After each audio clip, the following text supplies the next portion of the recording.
नए chief justice की तैनाती के लिए 12 रुकनी खुसूसी पार्लिमानी कमेटी की तश्कील मुकम्मल।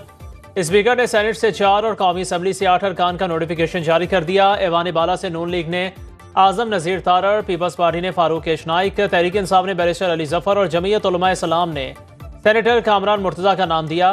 कौमी असम्बली से नून लीग के ख्वाजा आसिफ, एहसन इकबाल, शाइस्ता परवेज मलिक और MQM की राना अंसार नामजद। पीपल्स पार्टी ने राजा परवेज अशरफ, नवीद कमर, PTI ने बैरिस्टर गोहर और हामिद रजा का नाम दिया।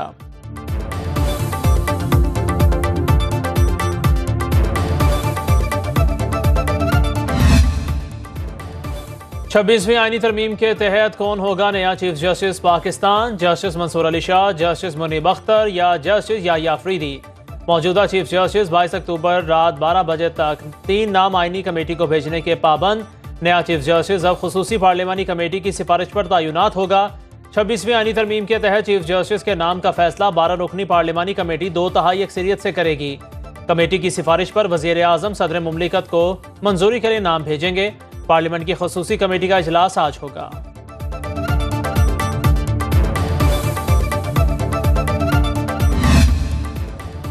लगता है ये सवाल अब रोज उठेगा कि केस आम बेंच सुनेगा या आईनी बेंच। जस्टिस मंसूर अली शाह का मसाबकती कमीशन अपील की समाअत के दौरान आईनी बेंच का तज़किरा इस्तफसार किया। केस अब आईनी बेंच में जाएगा या हम भी सुन सकते हैं।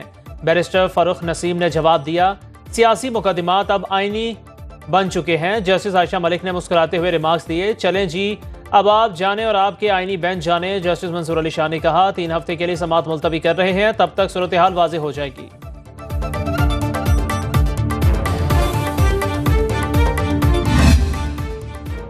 वज़ीर आज़म ने वफाकी काबीना का अहम इजलास आज तलब कर लिया। शहबाज शरीफ की ज़ेर सदारत इजलास में आईनी तरमीम की मंजूरी पर सियासी जमातों के किरदार को सराहा जाएगा। मुल्की सियासी और माशी सूरत हाल पर भी गौर होगा।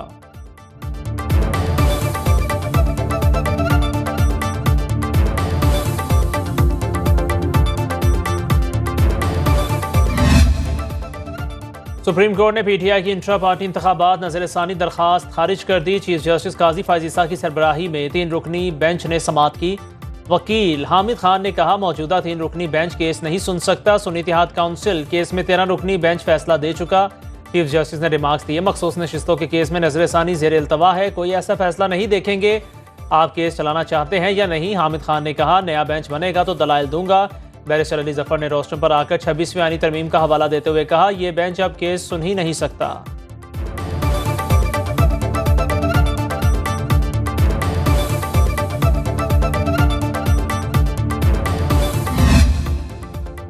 सीनियर तरीन जज को चीफ जस्टिस ना बनाया गया तो हम दोबारा निकलेंगे। अपने बंदे बिठाकर मर्जी के फैसले लेंगे तो इदारे आगे नहीं बढ़ सकते।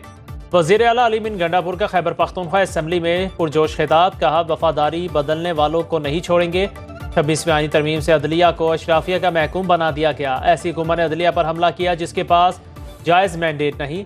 सलमान अकरम राजा ने कहा, 26वीं आईनी तरमीम के जरिए अदलिया की आज़ादी छीन ली गई। अदालतों में सुनवाई ना हुई तो सड़कों पर एहतजाज होगा।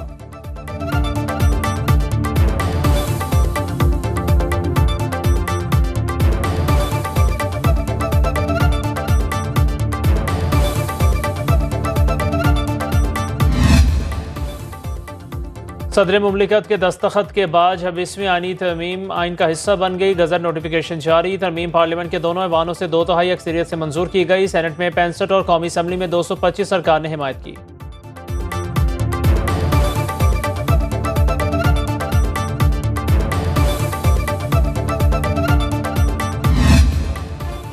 नून लीगी MNA आदिल बाज़ई की नाअहली का रेफरेंस इलेक्शन कमीशन में समाअत के लिए मुकर्रर। स्पीकर कौमी असम्बली की दरख्वास्त पर समाअत 23 अक्टूबर को होगी। नून लीग ने अपने रुकना आदिल बाज़ई को शोकाज नोटिस जारी कर दिया। 26वीं आईनी तरमीम के हक में वोट न देने पर नवाज शरीफ ने स्पीकर को रेफरेंस भेजा। आदिल बाज़ई ने नून लीग ज्वाइन करके बाद में तहरीक इंसाफ में शमूलियत इख्तियार की।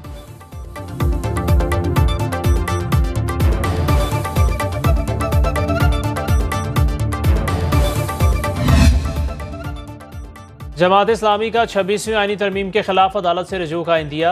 हाफिज नईमुर रहमान ने इस्लामाबाद में न्यूज़ कॉन्फ्रेंस में कहा, मुफ्ती महमूद के बेटे और भुट्टो के नवासे ने आइन की खिलाफ वर्जी की। रात के अंधेरे में अदलिया पर कब्जा जमाने की तरमीम की गई। अफसोस जुल्फ़िकार अली भुट्टो के नवासे ने आइन की रूह को मुतासिर किया। चीफ जस्टिस की तकर्री पार्लिमानी कमेटी को देना अदलिया को कमजोर करना है। कानूनी मुशावरत कर रहे हैं, तरमीम को कैसे चैलेंज किया जाए।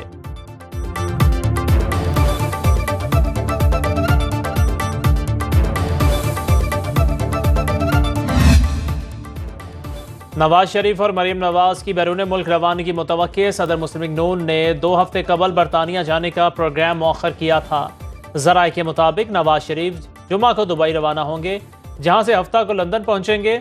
मुख्तसर क़याम के बाद अमेरिका जाएंगे। मरीम नवाज नवंबर के पहले हफ्ते लंदन जाएंगी।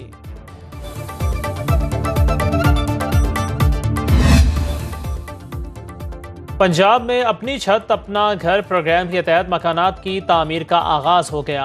मरीम नवाज की कर्ज की दूसरी किस्त का इजरा शेड्यूल के मुताबिक यकीनी बनाने की हिदायत वज़ीर आला को ब्रीफिंग दी गई। 5.5 लाख से जायद अफराद ने कर्जे के लिए रुजू किया। बाज़ अजला में पहली किस्त लेने वाले अफराद ने मकानात की तामीर शुरू कर दी। मरीम नवाज का स्पेशल डैशबोर्ड पर खुद मॉनिटरिंग का फैसला। कहा, पूरी कोशिश है कोई हकदार कर्ज से महरूम न रह जाए।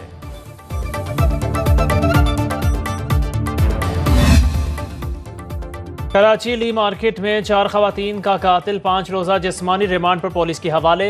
जुडिशल मजिस्ट्रेट जुनूबी की अदालत में मुल्जिम बिलाल ने एतराफ़ जुर्म कर लिया।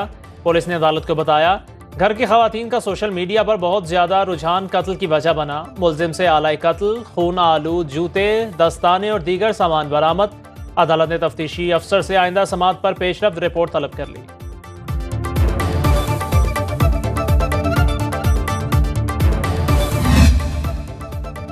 माली साल की पहली सहमाही में रिकॉर्ड गैर मुल्की सरमायाकारी।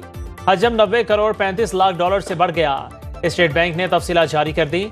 77 करोड़ डॉलर की डायरेक्ट फॉरेन इन्वेस्टमेंट आई। गैर मुल्की सरमायाकारों ने 15 करोड़ 53 लाख डॉलर की गवर्नमेंट सिक्योरिटीज खरीदी। 40 करोड़ डॉलर के साथ चीन सबसे बड़ा सरमायाकार रहा। पावर सेक्टर में सबसे बड़ी 41 करोड़ 60 लाख डॉलर की सरमायाकारी आई।